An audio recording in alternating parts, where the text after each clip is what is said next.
Body shot. Oh, that hurt, didn't it? When adrenaline starts pumping and you know what you can do with this right hand, it's hard to not do that. Here are your hosts, Derick G and AJ. What's going on, folks? Welcome back to another episode of the Bloody Water Podcast. UFC Long Island was something anticlimactic, one might say, but it was still filled with a lot of great fights. You had a lot of people separating themselves from the pack in terms of their respective divisions. You're talking about people who leapfrogged a successful UFC debut like Emily Ducote. I mean, you went from a former Invicta champion to top 15 in the UFC in one fight. I mean, that's pretty incredible to me. We're talking about somebody who went like 0-3 in Bellator as well. So talk about narrative, talk about a story. You know, we got fighter of the night, and all that good stuff coming up later. But listen, to break down the fights with me, to break down the madness with me, as always, is my co-host, the New Mexico native, the Santa Fe bomber himself, AJ, brother. You was watching the fights. You was live streaming the fights, man. A little new wrinkle to the game that we doing. So check out my man on Twitch, Santa Fe Bomber. We'll have the stuff linked below, brother. How are you living? Talk to me about it. Yeah, Derick, you said it, man. Going live, always growing, always adding a little bit of things, brother. But other than that, I am living well, my man.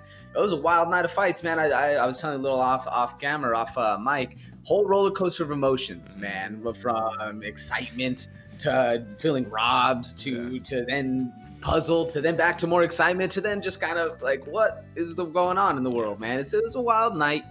But either way, still fun, man. What was it? Something like only 4 decisions over the entire fight card? Yeah. Bro, insane night of fights. We were talking about it. Sometimes you can't always get those knockouts. But this one was not knockout and submission heavy night of fights. Brother, how are you living? I'm living great, man. This was the fight to be calling for the unders right here. This was definitely that type of fight night right there. I'm living great. Fights were amazing. I didn't get to catch them live, so that led to more anticipation because when I run it back, I do my best to stay off of social media. I run it back and I'm watching the fights literally in order because I got YouTube TV, so it records the event. This one is on ABC, so easy, right? Records the event. I'm going through it, skipping the commercials, and then we get to Brian Ortega versus Yair Rodriguez, and I'm like, oh, all right, I've been waiting. All these fights have been crazy. I just watched. I'm still coming down from the aftermath of Schnell and Sumudaerji, which we'll talk about in a second.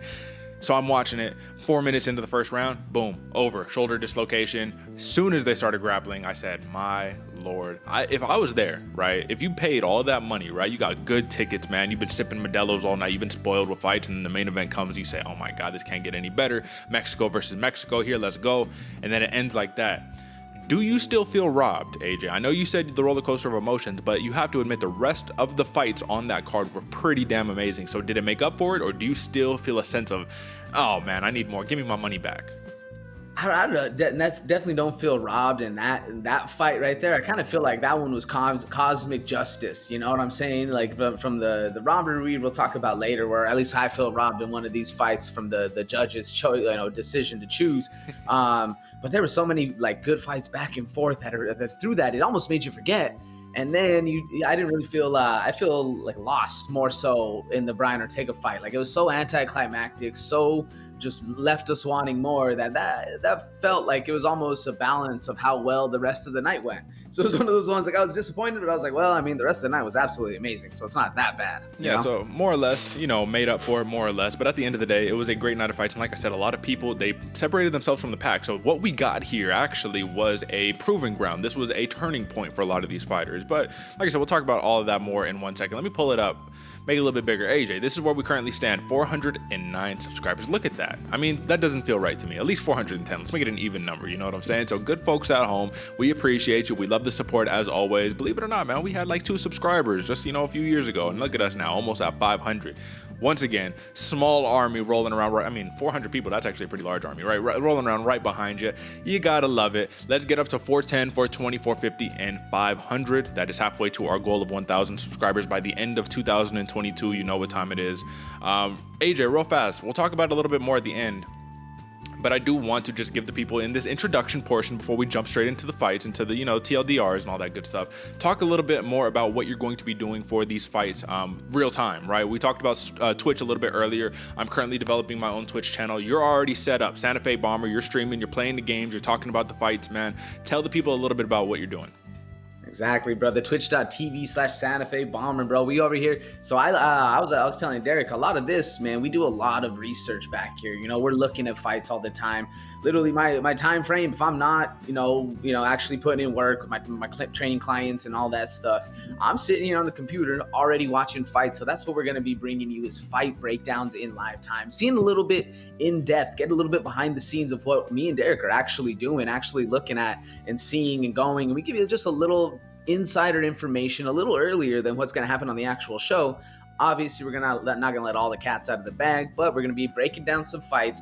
I also play a little bit of Tarkov. If you're out there, the gamers trying to merge both worlds right here, man. Gaming and fighting, it's a lot of fun. And either way, Twitch is one of the biggest platforms to do both of them.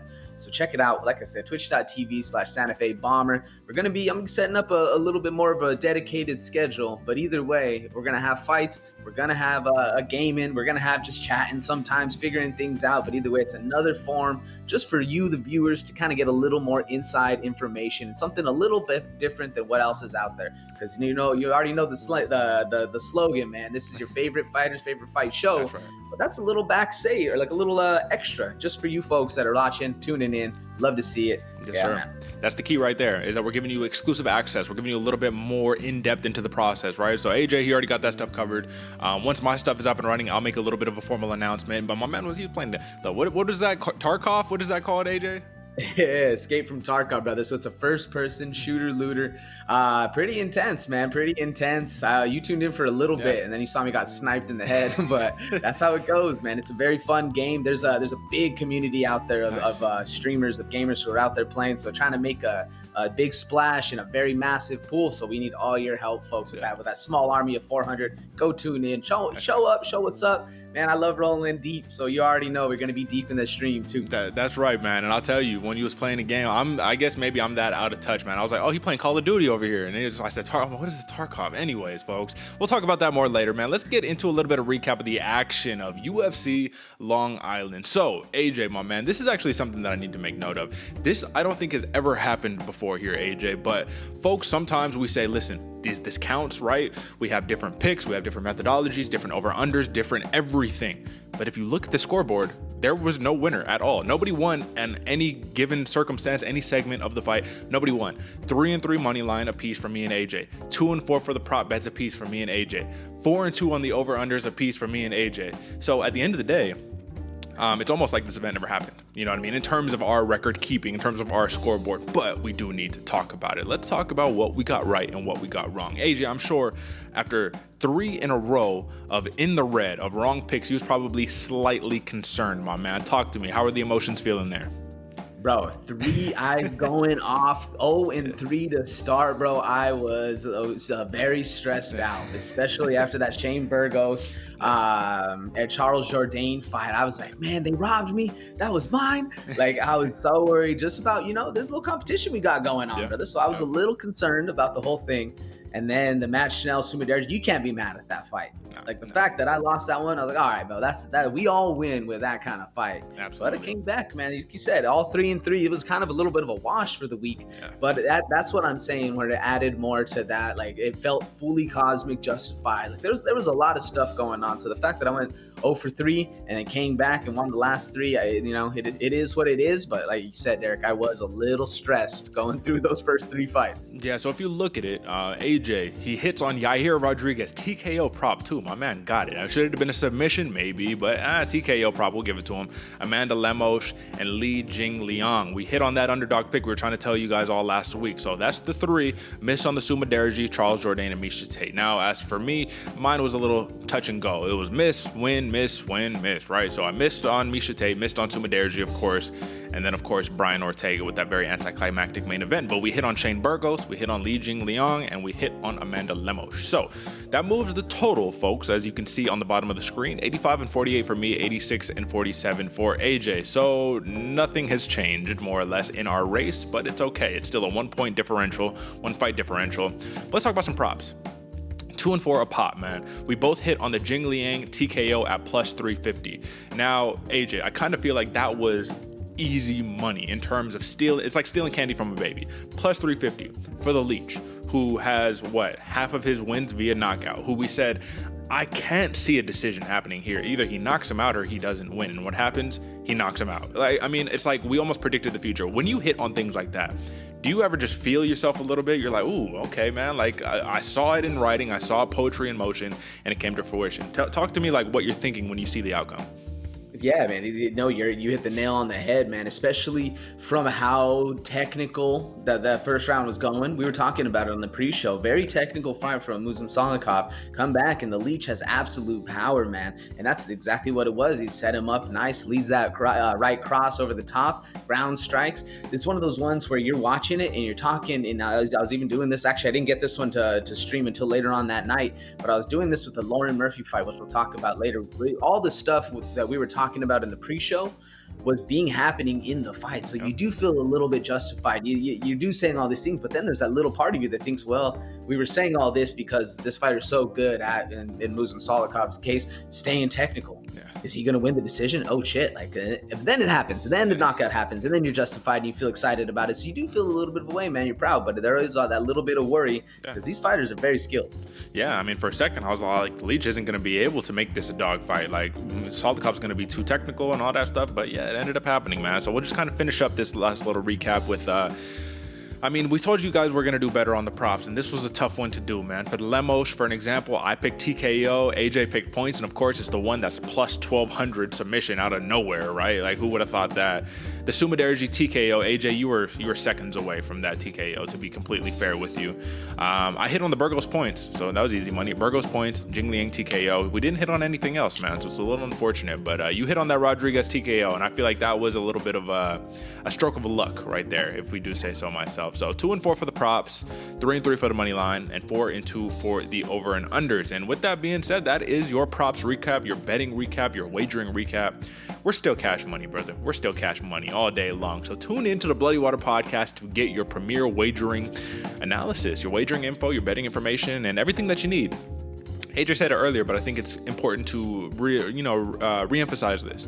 This is your favorite fighter's favorite fight show. If you already know what time it is, you dig the vibes. Let's get into some main card, brother. Let's not waste any more time. Have you seen that replay, buddy? Your head was bouncing around like a pinball machine. Time for some main card breakdown, courtesy of your hosts, Derick G and AJ.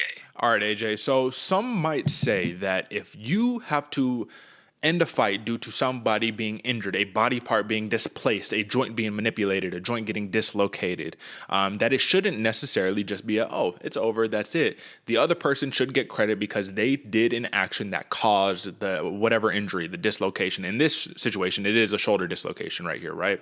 So Yair Rodriguez, he had cinched up Brian Ortega's arm. One of them had sat back to try to do some type of submission attempt, and next thing you know, a shoulder pops. Now, Ortega says, this isn't right, you know what I mean? This isn't the right way to win a fight, da-da-da-da-da. Do you agree with that? Or do you think that, do you think freak accident, or do you think you should get credit for causing somebody to get injured? I mean, if his arm wasn't cinched on there, he would have never had a shoulder pop. So what do you think? I think Yair should get full credit. And like you said, it's a little bit of a stroke of luck, the fact that I got that TKO prop, because I thought this was going to be a plus 2,800 submission win for Yair Rodriguez, man. I thought we were missing on this. And it only makes sense because let's say, situation aside, right? You're driving in a car. Yeah. You hit another car.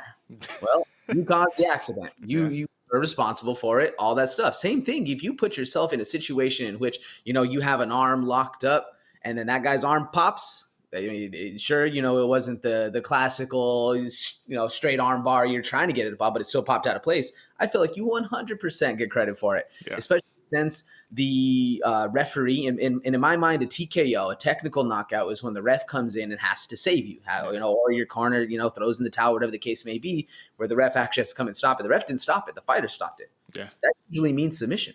Either somebody tapped, they went to sleep, or they, the whole, tap, nap, or snap, you already know. Yeah. But I feel like this is a whole, since the fighter stopped it, and because of the act that was happening, I think if I was Yair, I would have been like, yo, Doug, I put you in that situation. I pulled your shoulder out of place. Sorry. Well, I think you have a fair point there. I think you definitely have a fair point there. And for the bettors, right? Anybody who took the dart and they said submission plus 2,800, I know you're mad as hell right now. But TKO is a TKO. But this is kind of similar to the Amanda Lemos Michelle Waterson-Gomez fight, right? Where she felt the tap and she just stopped it. The referee didn't do anything about it, and that was sportsmanship, right? And this is the same situation here. Great sportsmanship. But let's talk big picture now.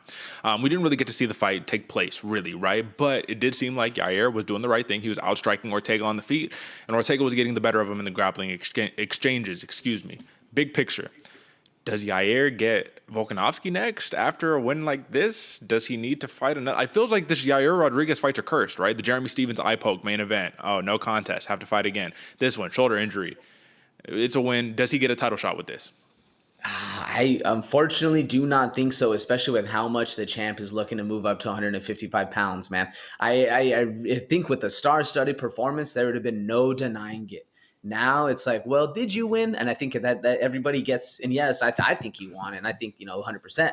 But I don't think the bump is going to be there from the boys in the back. You know what I'm saying? Like, I don't think the crowd is going to be pushing for a Yair Rodriguez fight anytime soon. Even though if they are, I feel like it's going to be the rematch of this. Yeah, no, I hear you. How promising was it for you, AJ, to see Brian Ortega get back to his roots and actually initiate some offensive wrestling? Like, how great was that? Because it felt like he fell a little too in love with his hands, and he actually mentioned in the post-fight presser, I get emotional sometimes, and he hit me. For a second, I was like, all right, bro, what's up? Let's go. Let's swing and bang. And then he's like, nope, I got to get back to the game plan. That shows evolution. That shows an improving fighter, right? So is this a good omen for the future of Brian Ortega? 100%, man. I was saying it earlier, I was saying it on the pre-show. Brian Ortega is always evolving, and that's what makes him dangerous in this fight game, man. You never know how good his next step up is going to be, because it might be a step, it might be a hop, it might be a leap. And Brian Ortega leaps and bounds. He saw his mental game was very, very focused. Absolutely. So it's tough because there's, really not much to say on this fight. It lasted all of a minute or 4 minutes or whatever. You know what I mean? It lasted very short, not even a round. I didn't see anything particularly new from either fighter, right? But I did see more poise from Yair Rodriguez, right? He didn't start off just swinging crazy, just throwing everything into his hooks. Ortega, he didn't get lulled into the gunfight. Hopefully we see a rematch. Rodriguez said he was down. I think the biggest part is that there's so much respect between these two fighters that they probably will run it back if the timelines match, because Ortega is talking about, I already had 2 shoulder surgeries. This is probably going to need a third one. And if you need a third one, man, we could be talking about a fighter whose career is prematurely not ended, but marred due to injuries, which is always sad. You never want to see that, right? So, big take, bold prediction right here. Does Brian Ortega ever wrap UFC gold around his waist? Ooh, man. I hope so, but at the same point, there's something about, especially with the way he's fighting, with he's only 31. So let's say a shoulder injury, if he puts you back a year and a half, 2 years, and then you have to fight up to it. You're getting back into the groove. We're talking 3, 4. He's 35 plus. Ooh, and 145 pounds, man. It sounds like a very tall task to conquer personally. I want to say yes. I want to say he grabs the goal, but I have the feeling it's not going to happen. What about you, Derick? What do you think? That was a very long-winded way of saying no, right? Listen, brother, I think if Volkanovski moves up, everything is on the table at that point, man. It just depends on where Holloway goes. You know what I mean? What does Holloway want to do? Does he want to reclaim featherweight championship status? Does he want to move down, move up, whatever? I think it's in the cards if Volkanovski's out of the picture. But if Volkanovski's in the picture, no, I don't see it happening. You know what I mean? But Brian Ortega, bright future. Yair Rodriguez, that's one where, it's more realistic. We will see in the very near future. But that is your main event right there. Or what was supposed to be a great main event. But either way. All right, brother, co-main event. Whose performance, aside from Matt Schnell, right, where he just won fighter of the night, easy off the board. You guys already know what time it is. Whose performance stood out more than Amanda Lemos, man? You fight the karate hottie, Michelle Waterson, right? And this is someone who, listen, she outstruck Lemos with her little sidekicks and, using her old school style. But this is kind of another case of the new generation rising above the older generation.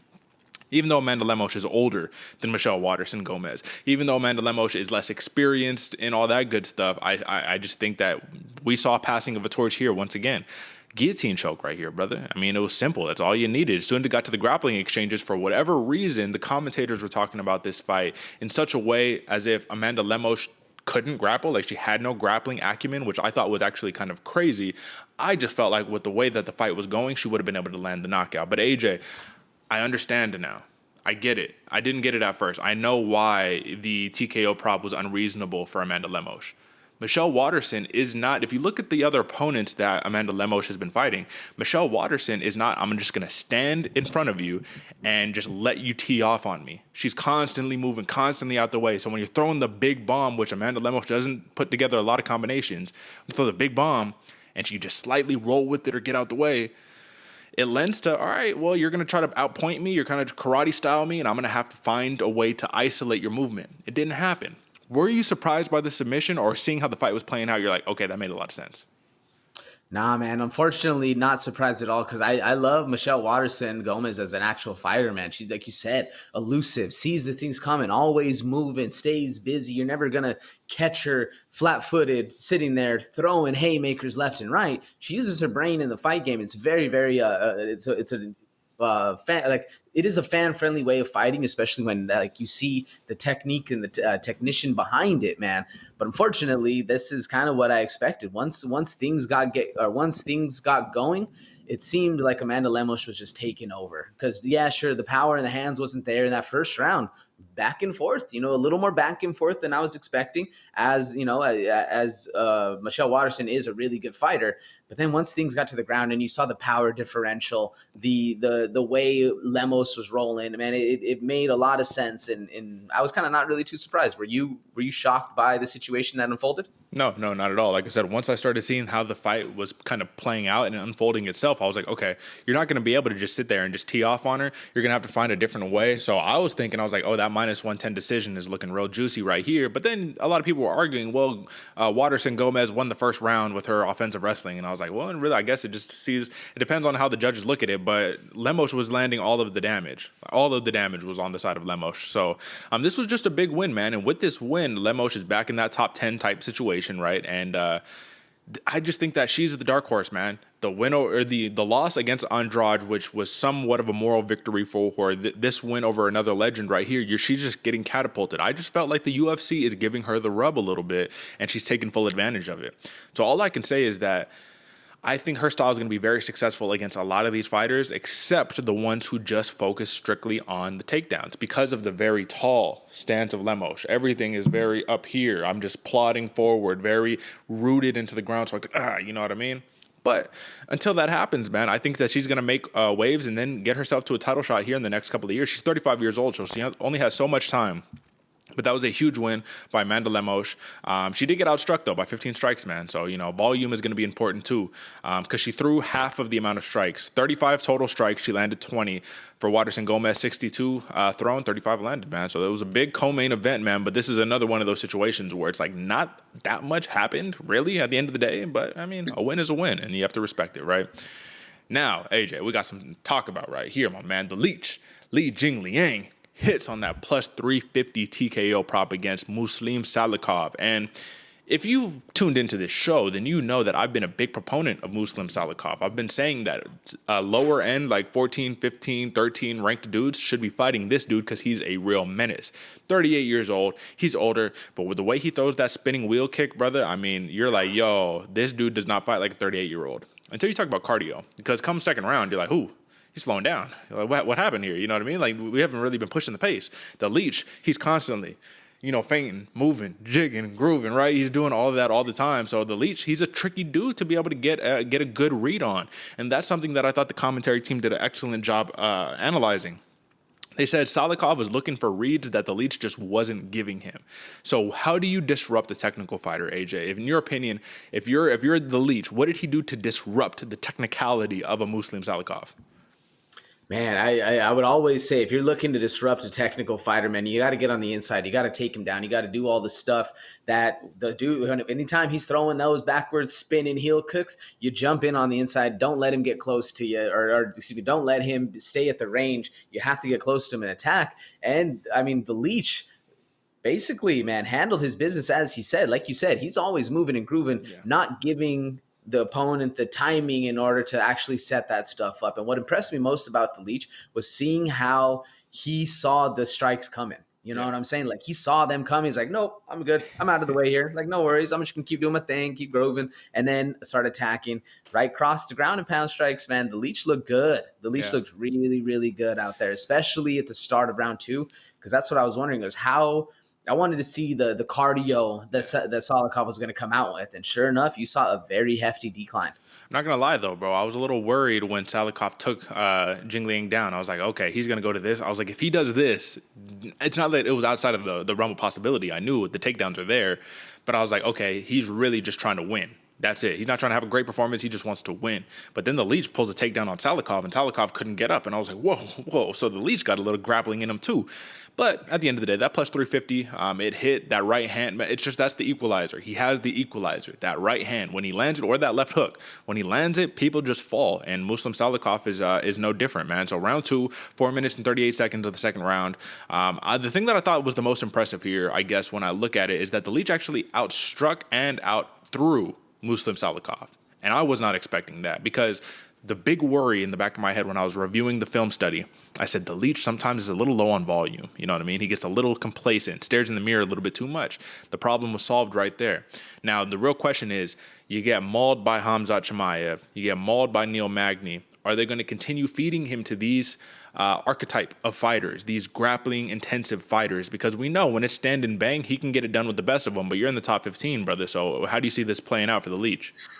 Yeah, he's in the top 15 and all of these welterweights, man. You go through the list 1 through 10, 1 through 12 even, man. Like you said, you got the Neil Magny's. And now the nice thing, man, Shavkat Rakhmonov, he's up there too. So now you got a different kind of striker that's being built in. But for the majority of them, man, they're all grapplers, and they all grapple very, very well. So I think they are going to keep feeding the leech, these kind of guys, until he gets to the Wonderboy Thompson, the Vicente Luques, the Game Breads. After that, though, I mean, 6 through 1.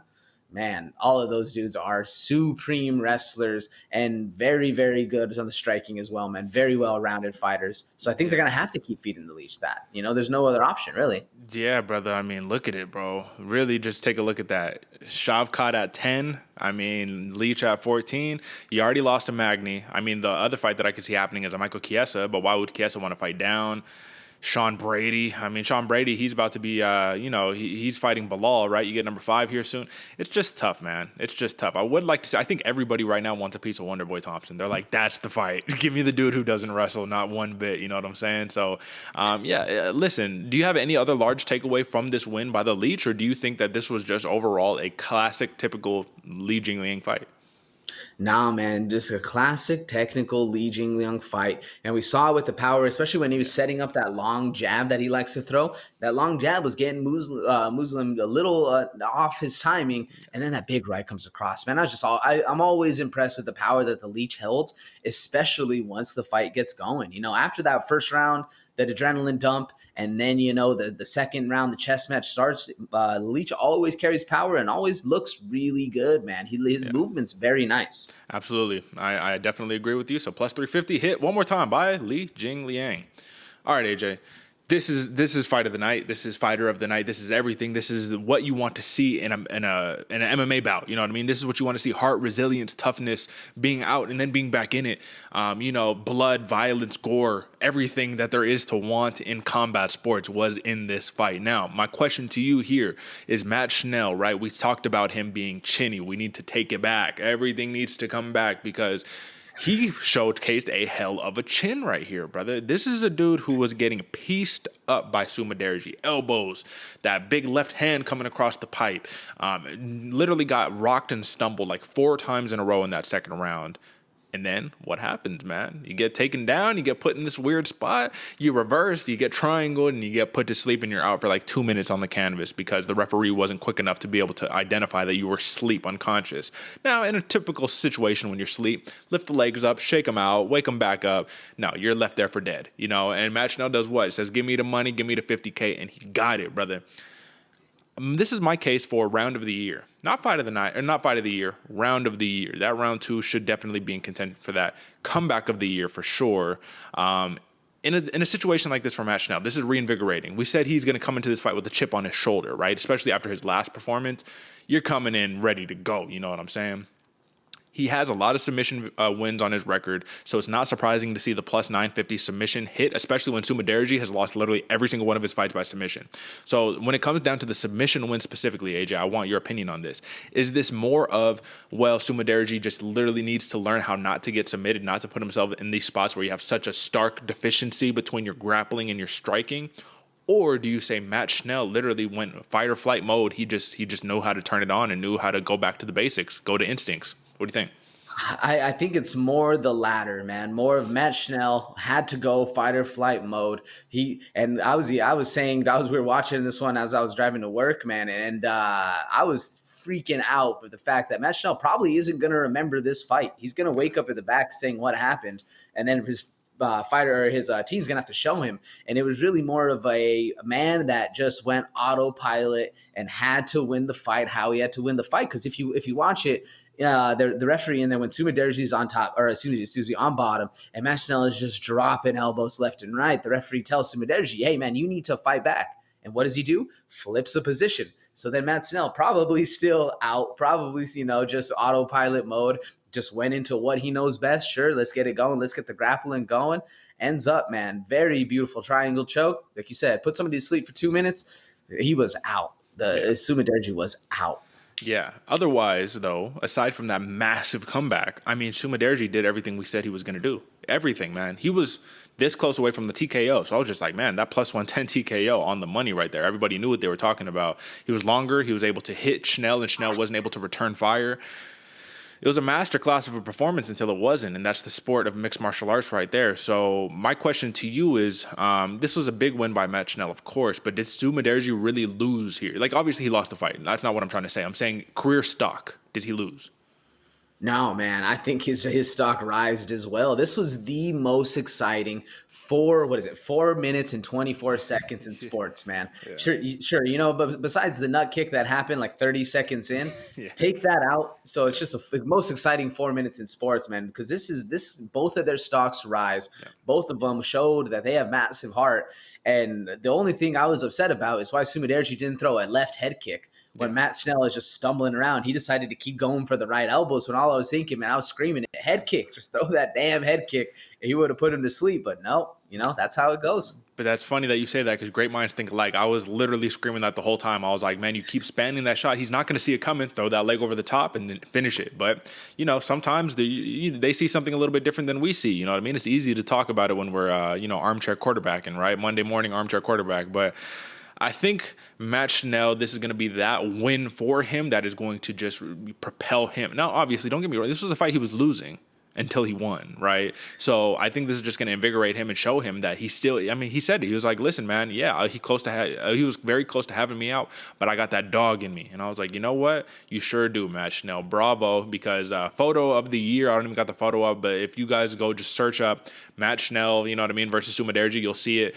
Sumudaerji just dead, laying like that, and Matt Schnell saying, give me the money, 50 G's, baby, Dana, 50 G's. Oh, man, this was a great fight.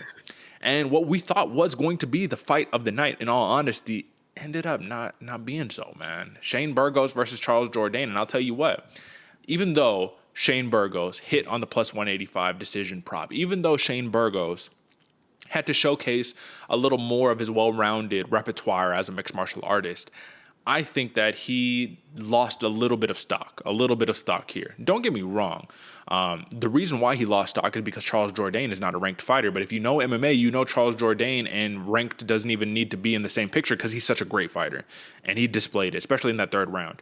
AJ, I know you feel robbed. Talk to the people. Burgos got a majority of decisions, and I'm actually going to pull up the MMA decisions so we can see just how divided it was in terms of the media scorecard. So talk to me, brother.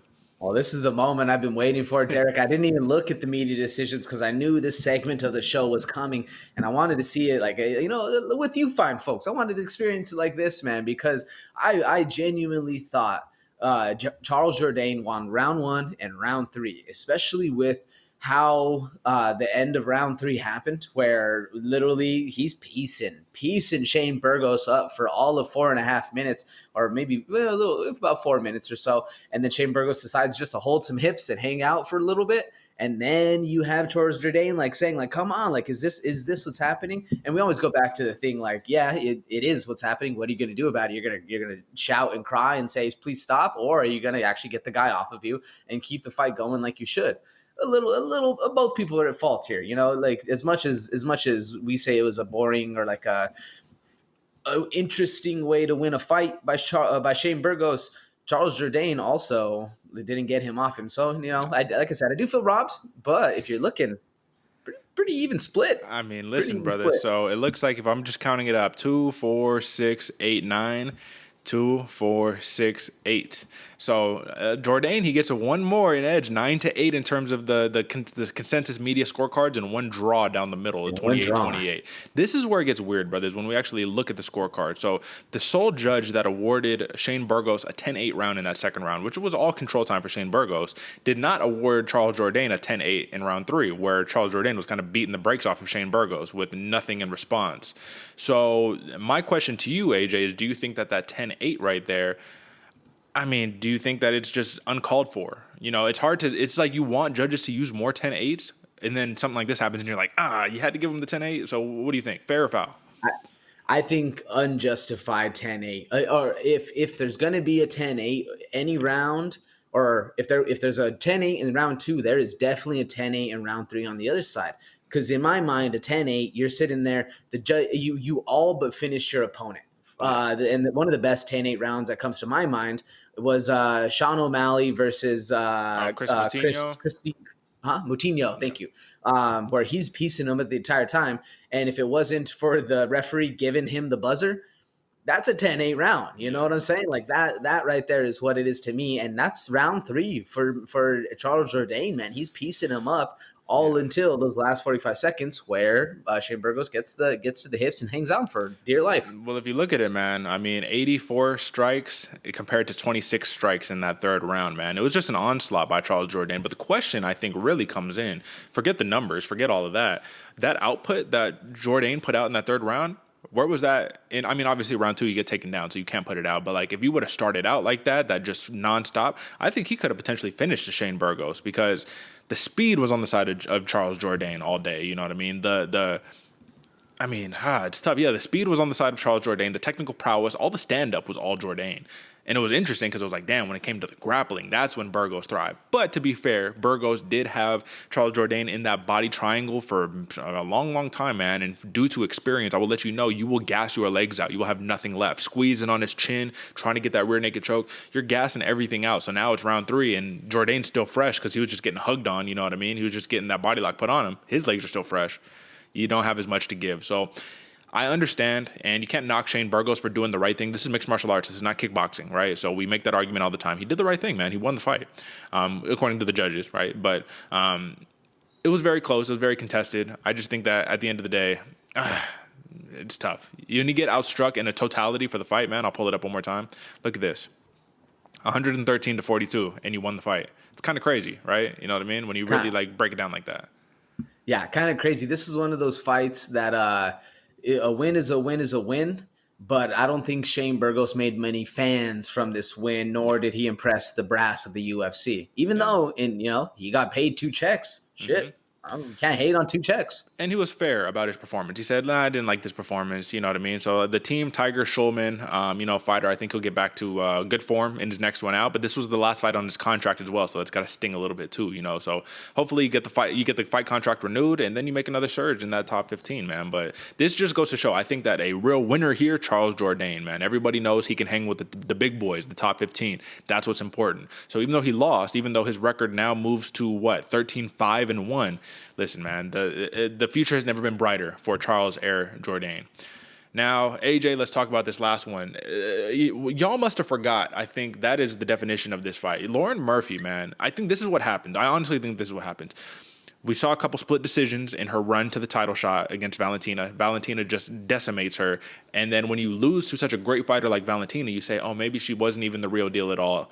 But then you fight a Miesha Tate, who I said it, and I think we agreed on this. The UFC was doing her a lot of favors and saying, we're going to give you that another push. You're the big name. You're the money fight. throw you a little title shot. Lauren Murphy literally has no reason to take this fight other than one, money, two, a big win over Miesha Tate. I mean, look at all the other names in their last five, and then you say Miesha Tate. Oh, okay, right? That's the star power. But otherwise, Lauren Murphy said, I'm not done until I say I'm done, and I'm not fucking done. And I'm like, you know what, Lauren Murphy, I love that, you know. But this was the surprising thing. Lauren Murphy, even though she's a grappler, completely out-grappled Miesha Tate. Miesha Tate 0 for 7 on takedowns, outstruck her. She did everything. And when I asked you before, I said, was it an anomaly, the amount that Miesha Tate threw in her last fight, right? The amount of striking output she had. Was it an anomaly? We said, yeah, it might be. It wasn't, man. 128 to 121 in terms of total strikes, right, in this fight in favor of Lauren Murphy. But significant strikes, Lauren Murphy, 102. Miesha Tate, 82, man. Everything kind of went wrong here for Miesha Tate. She was never able to get on her flow, on her game plan. Was Lauren Murphy just a step ahead, just too good? Or is Miesha Tate, I mean, you know, you come out of retirement and you've seen you don't really got the goods. What kind of conversation do you have to have with yourself? What do you think? Yeah, it's a rough one because I felt like Miesha Tate, she walked in, she looked so calm, she looked poised, she looked happy to be there. But then she fought a girl who's been at that weight class for a long time, who has had a lot more power. And the power differential is really what did it for me. And I think it was that first knee that Miesha Tate ate in the clinch. And we were talking about it. The clinch is dangerous with Lauren Murphy. She's powerful. You want to avoid it at all costs. First thing she does, gets clinched up, knees Miesha Tate in the face. And that's kind of where I saw the eyes of Miesha Tate go like, oh shit, like I'm in a scrap now. Like, oh damn. And she really needed to turn it on. And then it just kept getting out of hand. Each step, Lauren Murphy was just more and more ahead. He saw round two, starts blooding up the nose. And we were talking about it, man. The power of Lauren Murphy is something that isn't really recognized. People don't respect it, but you're sitting there and she's cracking on Miesha Tate. And you got to realize this girl is very, very powerful and probably feels slighted, if you will. You know, she doesn't feel respected by what the rest of the community is, you know, throwing Miesha Tate a bone and saying, hey, go beat up on this girl so that way you can get a title shot after that. Lauren Murphy came to play. Yeah, no, you're 100% right. The thing that confused me, man, is everyone was talking about Murphy's just bigger and stronger, and I was like, but Miesha Tate moved down from bantamweight. So, like, for me, I was like, Miesha Tate's going to be, you know, not bigger. Clearly, you saw the size difference. Like, that wasn't it. But I was like, if you're able to hang with the Sarah McMahons, the Holly Holmes, Jessica Eyes, you know, obviously you got beat up by Ronda Rousey and Kat Zingano and all that stuff, but you're able to hang with those guys, Lauren Murphy shouldn't really be a problem, right? This is somebody who Valentina was able to move around the cage at will.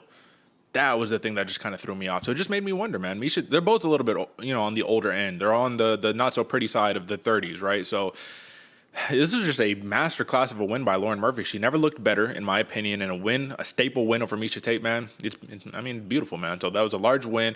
Lauren Murphy cashed in on that plus 185 decision prop, which, I mean, we had Tate points, but I think points either way was a pretty easy bank on that one. So that is your main card, folks. Eventful UFC Long Island main card right there. But there's some big fights that we need to talk about on these prelims, AJ, and I just want to pour over them very quickly.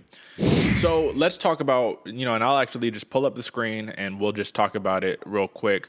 Brother, Punahele Soriano, that was a masterclass against Dalcha Lungiambula. It's just interesting, right? Because when you see something like this, you see another knockout win by Puna, right? You're like, okay, this dude has the goods. He could wrestle you. He can knock you out.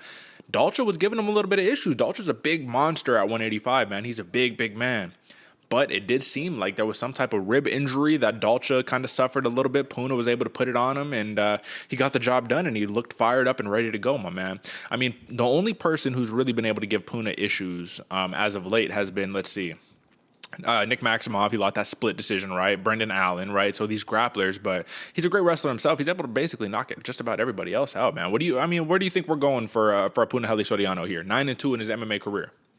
9-2. I think where we're going is the main card, Derick. That Puna's no longer relegated to the prelims and the main prelim. You know, I think this really does solidify him as an actual fighter who people are going to be paying attention to and wanting to watch in the future.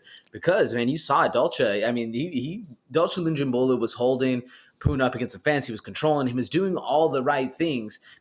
Puna just has that absolute power, bro. That Puna power is nothing to trifle with. And Dalcha, you saw it, man. He literally was holding the rib a little bit at the end of round 2 or the end of round 1. And I was like, oh, this is going to be rough for him. Yeah. He comes out a little injured. Puna's going to smell blood in the water. Homeboy is fierce. Absolutely, brother. Absolutely. But the biggest winner of the prelims, in my opinion, other than Emily Ducote, is Ricky Simón, brother. You fight an undefeated Jack Shore, right? This dude has all the hype. This dude, he's got the goods. He could strike. He could wrestle. He could grapple. He could do everything. And I'm like, why do people, this is the thing I never understood. And I said it even on the pre-show. I was all like, Ricky Simón is the underdog play that you need to have right here. Repping American top team Portland. So shout out to the Pacific Northwest right here. But this is the key. This is the key right here.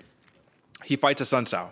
I don't know if he was an underdog there, right? But his ranked opponent, he gets the knockout easy, right? He drops Jack Shore and submits him. So not only did he beat him, his first career defeat, it was also finishing. So that was even more of an ego hit right there. You get the win over Brian Kelleher. That was easy money. Perello, that was easy money. You get the win over Ray Borg. You fight the Rob Font and the Uriah Fabers, right? I mean, he got finished by Faber. You lose to Rob Font. But I mean, look at this. Wins over Ronnie Yaya, Montel Jackson. Very controversial victory against Marab, which Marab was basically winning the whole fight, but it's okay. If you look at that, this is just why I wonder when people constantly, it's like every new challenge, they're like, I don't think Simón can get it done. And I'm like, I don't know why you're doubting this dude so much at this point, because he's been in the rankings before. He's in the rankings again. And the real key here is that everybody who talks about him acts like he's never fought anybody. I just mentioned those people he just fought, bro. He's fought killers. So this was a monster win by Ricky Simón, which I think should catapult him a little bit more. And I think now when we talk about ranking review and stuff like that, and we're like, oh, can he beat Ricky Simón? I think the answer for a lot of these guys should be no, they can't, right? But my question to you, man, is Jack Shore, man, do you lose a lot of hype after this? You were the Welsh undefeated, you know what I mean? You just basically got steamrolled by Ricky Simón. So what do you think? Basically got steamrolled by him. And Ricky Simón is looking good from the start. Even when Jack Shore was doing the best of his, he looked good out there as well. Yeah. Jack Shore, he didn't look like a slouch. He wasn't out there just getting although he was getting controlled, he wasn't one of these fights where we're like, whoa, like what did Jack Shore, was it an off night for him? Not really. I mean, he fought a good fight. Just Ricky Simón is an absolute dog. And that's what we were saying in the pre-show. If there's ever an underdog to get it done, homeboy Ricky Simón likes to bite, so this dude is fierce, man. Yeah, and I hope you guys cashed in, because I told you guys I threw some money down on there. I cashed in on the Ricky Simón underdog play right there, easy money. Also cashed in on a Dustin Jacoby win over Dalcha and Jung, man, my sleeper right there. So that was a right hand from hell. This was a good back and forth fight. I wish we would have saw just a little bit more, man. But when you got two 205ers going at it, brother, I mean, that was pretty incredible. Dustin Jacoby continues his tear. AJ, man, I do got to give you a little bit of a hard time, man. Your sleeper was a snoozer. I was asleep during this fight, but it was still eventful because Dustin Stoltzfus, he did the right thing. He mitigated the power attack of a Dwight Grant, and he did that old school WWE, put you over my shoulder and then just like pile drive you into the ground. Like that was pretty beautiful to see. But other than that, you have any takeaways from that Dustin Stoltzfus Dwight Grant fight? It was a little rough because the body snatcher wasn't engaging as much as I thought he was going to. And I think it was because of the takedowns of Dustin Stoltzfus that he really didn't want to. So he was so worried about it that he couldn't engage. We probably could have saw this coming. But anytime, man, if Dwight Grant can get you hurt, get the hands going, I expect greatness from him. It was just Stoltzfus is nice. And you're right, Derick. I was watching this fight thinking like, I'm sorry, guys. Sometimes the sleepers are amazing. Like your sleeper, man. Dustin Jacoby, Dalcha Jung, that was a great sleeper. I wish I would have chosen Ricky Simón, man. And sometimes I think like these guys up there, we talk about them so much. They're a little too high on the prelim. So I try and hype it up a little bit. This was a snoozer, folks. Unfortunately, sorry about it. But the rest of the card, I mean, this is one of four, and the two decisions down low, and then a couple decisions up top. Man, you can't be too mad at it. Yeah, no, absolutely not. It was a good prospect fight because, like I said, if like you said, if Dwight Grant would have just engaged a little bit more, right? He was throwing bombs. Don't get me wrong, but just a little bit more would have been something to see. Bill Algeo versus Herbert Burns. Let's talk about this, brother. We need to talk big picture about this because what we saw was Bill Algeo almost finished with the jiu-jitsu of a specialist in Herbert Burns, man. I really thought the fight was over. I was like, God damn, because I picked for Algeo. I actually bet on him. I had a parlay with him and Punahele Soriano, and I was like, my parlay's gone. That's it. But Algeo does what Senor Perfecto does, man, and he reverses and he's gritty and he fights out of it, and and when you're Herbert Burns and you're squeezing for dear life on that triangle because you think you got it locked in, Same thing happens. Now you don't got nothing in your legs now. Now Biagio says, get off me, stand up, let's fight. And you're like, oh my God, bro, my legs don't work. You know what I mean? So there was a little, we're all looking at it and we're like, how does Herbert Burns have the cardio of like a out of shape 40-year-old man? And he's looking sharp and looking lean and ripped the way he is.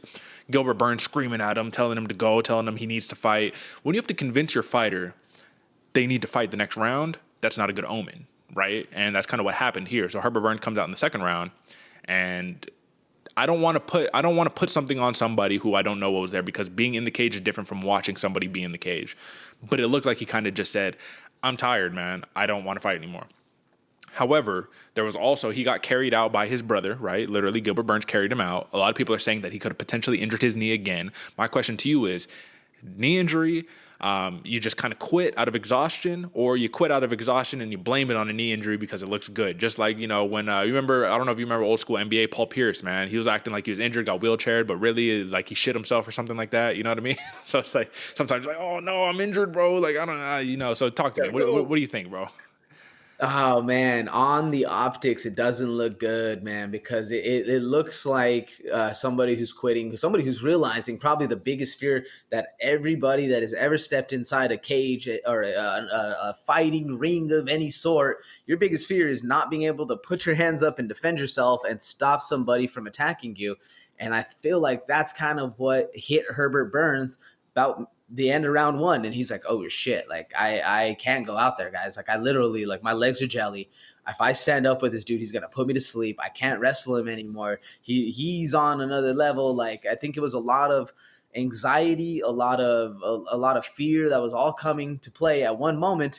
And then maybe, while you're sitting there, you're squeezing as a guy with a knee injury, as a rehab knee or a reconstructed knee. There's times where you're doing stuff, you feel a pop and you go, oh shit, did I just injure my knee again? Do I have to go through a whole nother 6 to 9 months of surgery and rehabilitation? All that stuff's going through your mind while this dude's shouting at you, hey man, stand up, let's fight. Yeah. Oh fuck. Right, now I gotta like, oh my God. So I kind of give Herbert Burns a pass on this one, man. It's one of those ones that's hard to swallow, and he's gonna hate himself, for a while, especially if it is a little bit more of the exhaustion and not so much of the injury. But there's a lot in there, man. Yeah, no, and absolutely, man. So that's a very fair assessment. You never, like I said, you can't sit here. MMA fans are crazy. Combat sports fans, just in general, are crazy people, and they do things that are you should just never do. They're keyboard warriors, you know what I mean, net bangers, whatever you want to call them. But they'll say things about fighters and tell them that you're scared and you're this and you're that, and they'll use not so nice language for lack of a better phrase, right? But that's the thing, man. You don't know what it's like to be in there, and when you're in there and you gas out, when you're in there and your plan A doesn't work, and now you're just getting beat up on.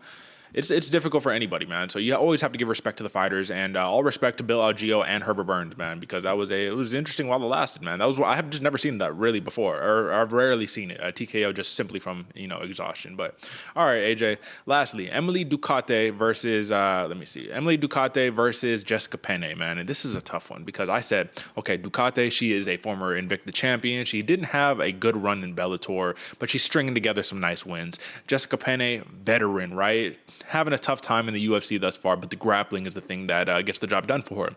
Could she grapple in this fight? It just didn't happen. It didn't happen. Ducote kept her at distance and just picked her apart, beat up her legs for 3 rounds, and I'm surprised that we didn't see a TKO via leg kicks in this fight. But that goes to show just how tough Jessica Penne is, man. And she showed some new wrinkles in her game, which is always good. But a loss is a loss, just as a win is a win is a win. So, Emily Ducote, not only, brother, do you say successful UFC debut, which is something that so many people would long to be able to say, but you say, oh, I just beat a ranked fighter in my UFC debut. Now I'm in that top 15. If everything goes accordingly and the UFC does their job right, I'm in the top 15. Star in the making right here, brother. Emily Ducote, man. I told you, she fought Danielle Taylor, former UFC fighter, head kicked her into oblivion, knocked her out, got her out of there. I expect to see some highlights from her in the future. How hyped are you about the prospect of Emily Ducote? Fresh blood in the women's 115-pound division.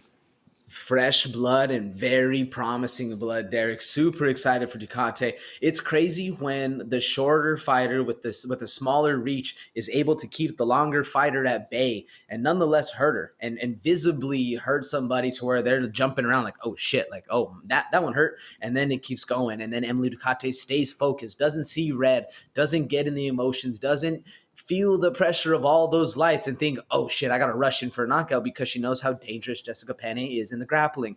Super smart fight from Ducote, man. Very, very incredible performance for the fight we were expecting to happen, man. Ducote showed up, and this is, like you said, one of those moments in which people search the entire fight career for, and Ducote did it with style, bro, with absolute style.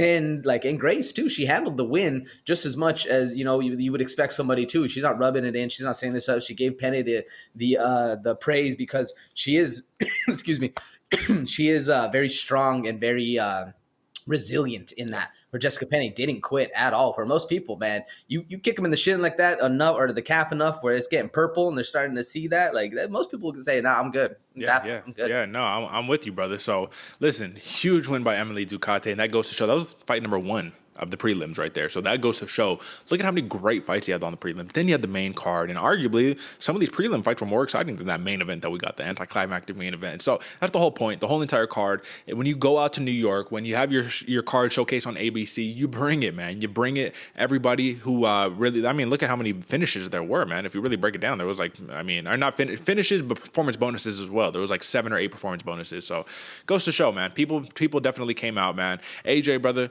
let's not waste any more time. Let's get into a rankings review now that we've recapped these fights. And I think that it's only fair that we talk about a man who, yes, we've talked about before, but I mean, making new waves, brother.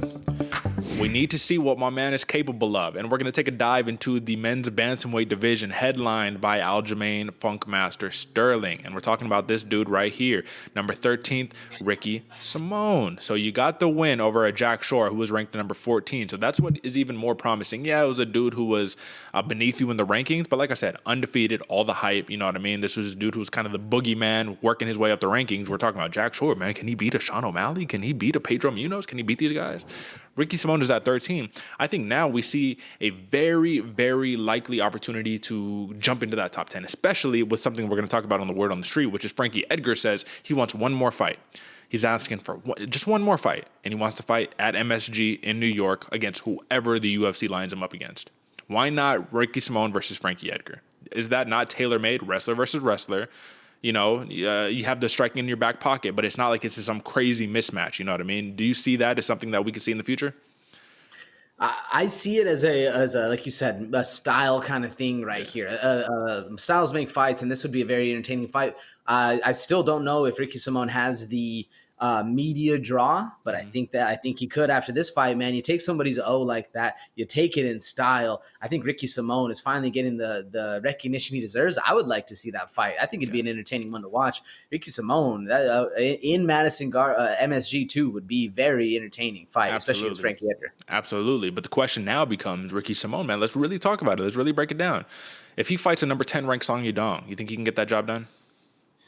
Ooh, man. Song Yadong, he's powerful. He's got good striking. Simón might be able to out-wrestle him. That's the thing, though. Simón, and he might be able to withstand the strikes that are coming his way and then control the fight. I would previously have said probably not, but now I'm thinking Simón might get that one. It's tough just because I do look at Song Yadong as that outlier in the division where it's like you can't just call him an easy fight. I don't care who you're fighting against, what the style of, what type of matchup it is. This dude has great hips, ability to sprawl, fast as hell, power, everything. I mean, listen, man, I think he's so young. He's one of those. I think he'll be the champ one day, man. I honestly do. But if we're looking at a Pedro Munoz, for an example, I think Ricky Simón could get that job done, man. I think he can get Pedro Munoz out of there. Dominic Cruz as well. Now, I would be interested to see a Rob Font rematch. I'd be interested to see a down the line. Let's say he makes his way into the top 10. He gets top 5. I would love to see a Marab versus Ricky Simón rematch right there, man. Because Ricky Simón was losing that fight until he won. And he still, I mean, did he win? I'm a big Marab fan, you know what I'm saying? So we'll leave that for what it's worth. But if we're talking about, do you think that he has a path here in terms of his skill set to be able to like get all the way to the top 5 before we start saying, I don't know if he could beat those guys? The top 5, that's where it really starts getting very interesting because of how well-rounded all of those fighters are. You know, you got the TJs, you got the Joses, you got Corey Sanders, you got even Marlon Vera. As much flack as I've given Marlon Vera in the past, he's showing how well-rounded and versatile and dominating his mental game is. Even I think that top five's a pretty rough cookie to crack. Yeah, no, you might be onto something there, but I do think it's fair that Ricky Simón, even though he's ranked number 13, he has a fair shot to beat anybody up to about number 5, number 4, number 3. Look at Jose Aldo. Look at what he did to Chito Vera, man. He just wrestled him. He just held him on the cage and won the fight that way. So, I mean, you know, there's a path to victory there for sure. But that is your rankings review. Ricky Simón is a man that you need to keep your eye on, and a man that all of us should have been watching for a long time. We have been, you know what I mean, to be fair. But with that being said, we know what's coming next. Fighter of the night. Let's get it, brother. Right now, there is not a man in this planet that can stop me inside this octagon. The celebration is more work than the fight. Fighter of the night. And I mean, listen, we know who the fighter of the night is, my man. His name is Matt Danger Schnell. And the reason why he's the fighter of the night is because he put on a performance like nobody has really ever seen before. And I don't care how you break it down. You could look at the UFC stats. You could look at just the Tapology record. You could look at whatever. But if you look at just this matchup, man, Matt Schnell should have lost. He should have lost. But that's why he's the fighter of the night, man. So we already talked earlier about his resilience, his heart, his dedication, his everything that he put on display. But my thing is, like, what big picture can we take out of this, my man? Obviously, you know, he got the job done. And if you look at his recent record, it hasn't been too incredible if you really think about it. You know what I'm saying? But you just overcame being, like 2-2-1 no contest in your last 5. You get the big win on the board on one of the biggest stages. Brother, talk to me. What can we say about Matt Schnell that we haven't already said? Man, I think the biggest thing to take away, heart, somebody that doesn't give up on themselves, somebody that when you basically get knocked out, your body has already decided for itself, nah, brother, we fighting, we scrapping, we here to the end, we live on our sword, we die on our sword. And that's how Matt Schnell is, man. And it was very impressive, exciting fight. I mean, there's not really much to say that we already haven't said, except for that. That's what I think is the most powerful part of this kind of thing. You know, when the chips are down, the music turns off, you know, nobody's staring at you. What happens? What are you doing? Matt Schnell's performing. Matt Schnell's fighting. And it doesn't hurt that you have a coach, Saif Saud, in your corner out of Fortis MMA. It doesn't hurt, right? They got the general in your corner. Listen, man, in his last fight against Brandon Royval, he had Brandon Royval locked up until he didn't, and then he got choked out. So I think that this was literally just building off of that last one, being like, yes, I lost, but I had some good takeaways from there, and I wanted to implement it in this fight, and he did, man. So when you have wins over literally his last couple of wins, Jordan Espinoza, Louis Mocha, you know, Sumudaerji, doesn't have big notable wins, but the losses are notable. Brandon Royval, Rogerio Bontorin, no contest, right? Alexandre Pantoja, Hector Sandoval, Rob Font, you know? I mean, I think Matt Schnell, man, he could still make some waves and make some moves, man. We just got to, you know, put the pieces together a little bit. But either way, it's short and sweet, concise. That's your fighter of the night. Matt Schnell, you know what time it is. And the last thing here, AJ, is let me actually pull back from that, is let's just talk a little bit of word on the street really quickly. And all I wanted to do today is I want to talk about a couple of tweets. I don't actually have big legit articles or anything, but just a couple of tweets. And this is one of the first ones right here. So like we had said earlier, this is from Aaron Bronstetter. Sorry, this dude from like Canada or something. Good reporter. I appreciate his work. He says, just spoke with Ali Abdelaziz, who says that Frankie Edgar is requested to fight for a final time at UFC 281, Madison Square Garden, and will face whoever the promotion puts in front of him. We just talked about Ken Ricky Simón, all that good stuff.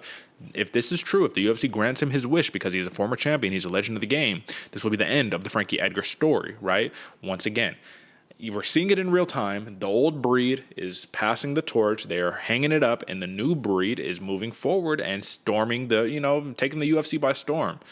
What do you make of just this feeling, this transition period right here? Because with everything it comes with it, right? The ESPN deal, the Venom deal, all of this stuff, man, the new rights, the ABC contracts, all that. This is real. I mean, this is a sport, man. This is getting NFLized, NBA-ized, if you want to call it like that. What do you make of this whole entire scenario? I mean, it's what it is, Derick. The sport is growing, the sport is changing, it's rapidly evolving, and unfortunately, there's times in which sometimes the we're not always going to have MJ being able to perform with Kobe, and then also being able to perform with LeBron. It's not going to happen, but we are going to have those conversations in which what prime was better, that. And I think now that the sport is evolving into something that's not so much human cockfighting, but as much as an actual contest, an engagement day. And the normal people of the world are now having a conversation where they're looking at this and like, they go, oh, why would somebody like this? but yet they still stare at the TV and still watch and still get engaged and still have a conversation about it. Now, we're becoming a little bit more into it. And I think this is just a rapid evolving of the sport. And unfortunately, yes, the old dogs do sometimes need to go out for the new growth to happen. And change is always scary, but it is what it is. And you can't be mad at it. Absolutely, man. So you love to see it. It's just always sad when you see the Anderson Silvas, the Frankie Edgars, even Uncle Chael. Uncle Chael hangs it up. DC hangs it up. I mean, we haven't seen John Jones in a long time. Who knows if he'll ever fight? They keep saying, oh, it'll be a couple months. They've been saying that for years now, so we'll see what happens. But yeah, that's that right there, man. The next one that I have is regarding the Nate Diaz situation. I don't know if you saw, he actually just did a recent interview on the MMA Hour with Ariel Helwani talking about, I want out of my contract. I'm done with the UFC, da-da-da-da-da. And here is Ariel Helwani saying, here are the facts regarding Nate Diaz. He hasn't been formally offered a fight in 2022, sources say. After the Burns fight, as he said on Tuesday, he asked to fight Chimaev, and he hasn't been formally offered him or anyone else. UFC has until October for him to fight. Now, that's kind of interesting because Nate Diaz says, there's two people who I want to fight. And it's like Francis Ngannou and I don't know. It was one other dude, someone else. It was like Israel Adesanya or Francis Ngannou. Those are the guys that I want to fight. And it's like, okay. That basically meaning I don't want to fight for you guys anymore. Let me go and do my thing. I'll go box Jake Paul and make $1 trillion. I'll go do whatever I want to do. Do you think that, because this is another dude who it's like, he's been around forever, right? The Diaz brothers, man, been a staple in MMA. Do you think that it's only right that, they don't keep exploiting the man and saying, no, you have to fight McGregor again before you get out of here. We have to take the money. We have to do this. Like, if he's like, I don't want to fight anymore, he has every right to just sit here and retire. But the tough part about the contracts in the UFC is that you'd never be able to fight for another promotion. So what do you make of this scenario? I see this two sides. I see this from the UFC where they know we'll give this dude a fight. He's going to show up. He's going to fight regardless. Even if he gives us all the shit in the world, he's going to show up. Yeah. He's going to be a man of his word. And then it's also from Diaz's side where he's saying, bro, like I know my worth. I know how much money I can draw in. That's who I want to fight, is the big money that's going to further propel my career to where it needs to be. Yeah. I see both sides of the coin on this one, man. I agree a little bit more with Nate Diaz. I feel like you got to fight for what you're worth. And the crazy thing is, if they don't find him a suitable fight by October, they still got to pay him either way. Yeah. Once the year's over, they got to pay him. Yeah, and you wouldn't even got the money back because you won't give the man a fight. So that's the tough part, is when your career is felt in limbo because you're not holding the strings. You're not the puppet master. You know what I mean? So interesting take right there. And the last thing that I have right here is actually some sad news. So I shouldn't end on bad news, but here we are. John Anik says Jessica Andrade is out of her fight against Manon Fiorot again in UFC Paris in September, man. I'm like, damn, that was the fight to make, because Jessica Andrade right now, I think she's currently ranked at 115 and 125, right? So it's like, okay, now are we going to see potentially she gets back to being that number one contender to fight Valentina Shevchenko again? You know what I mean? Like, what are we seeing here? What are we doing here? All that I know is that whoever fights Manon is in for a world of hurt, man, because, she's going to be pissed. She'll be like, this is Paris. This is my home, city, whatever. We got to get down with the get down. I don't know who's going to be the replacement, but we did hear, who did we hear say that she wants to fight? Was it Lauren Murphy? I think she was like, I want the winner of Andrade versus Fiorot. So it's like, well, that's not going to happen now. So what do you make of this situation, man? Who's the bigger loser? Is Andrade a big loser here because she had to pull out of the fight with a big opportunity at hand? Or is Fiorot, because what's better than getting that opportunity against Andrade, I think it has to be Fiorot, especially having such a big name like Andrade, and then coming in, you're fighting in your hometown, you have all this hype, all this potential to grow so huge. Yeah. And then you don't know who's going to be your opponent. You don't know if you're going to have the same potential, or if they're going to give you somebody where he goes like, yeah, you should have beat her up. Like, that's kind of where I think the biggest loss comes to on this one. Yeah, fair, man. So that is your word on the street, folks. That's what's going down in these MMA streets, in the global MMA streets, if you will. So listen, AJ, brother. Here we are again. This is the outro. We're going to get some... I don't need to do that. We have a big fight coming up next week, man. Curtis Blaydes versus Tom Aspinall, man. I almost don't want this fight to happen. You know how big of a Tom Aspinall fan I am, And still, when is Dawkins versus Aspinall happening? When is this going down? Maybe one day. But we do need to know Jack Hermanson was originally slated to fight Darren Till. Darren Till had to pull out with an injury, so unfortunate. You got to wish a speedy recovery to him. But it's going to be Chris Curtis, the action man, stepping in, my man. Early predictions. Do you think Chris Curtis can give him the Rodolfo Vieira treatment like he did against Rodolfo, I guess I should say, and just stuff 20 takedowns and beat him up on the feet? You think that can happen, or do you think the Joker has other plans? I think the Action Man can show up on primetime and deliver a hell of a performance, man. Chris Curtis is nothing to trifle with, especially like you said, doing that kind of thing to Adolfo Vieira and stopping that many takedowns. How many times you say you give me 20 shots? I'm getting a couple of those, but not on Action Man, brother. Not this. Absolutely. So, and also give me the early prediction for Blades versus Aspinall, my man. I'm gonna hate myself for what I'm about to say, but I think that Blades pulls it off. What do you think? I think it firmly stands on the fact of which Blades shows up. Hungry Blades to do that. You know, who was his last fight where he showed? I think it was the last two too, where Curtis Blades is on top of the world, or he does a Derek Lewis fight where he's a little timid, a little shy. Like I think if he shows up and he's ready, he's razor blades, ready to fight. I think I have Curtis Blades. But if he shows up in a little timid, a little backwards, letting Tom Aspinall control it, man, we might see some, you know. Man, you know who he fought last. You know exactly who he fought last. It's your boy, Chris Dawkins, where he had to say, I am a boxer now, and I knock dudes out, and he knocked his ass out, man. So that's what I'm saying. If he tries that approach against Tom Aspinall, all right, Aspinall is going to get him out of there. But this is where you need to get back to your damn roots, man. Wrestle his ass, you know. But I mean, listen, I don't want Aspinall to lose. I want him to win. It's in London. What are we talking about here? I just think that, I mean, Curtis Blades, man, he has solidified himself as that guy. Not the champion, but you're right there. You know what I'm saying? You're literally, it's like DC, John Jones. Like John Jones always is going to win, but you're the guy. Outside of him, you're the guy. So have a lot to look forward to next week, folks. Don't forget, follow my man AJ on Twitch at Santa Fe Bomber. We will have the stuff linked below. I will make the announcement when my time is ready. Bloody Water Podcast. You can follow us on Instagram at Bloody Water Podcast, on Twitter at Bloody Water Pod, on TikTok at Bloody Water Podcast, and on Twitch at Bloody Water Podcast. Basically, go to the link in description and find everything that you got there. You know what time it is. Show notes. You dig. That's it for us. Catch us on Friday for the next preview show for UFC London #2 here in 2022. So it's almost an omen right there. That's it for me. AJ, you got any last words for the people?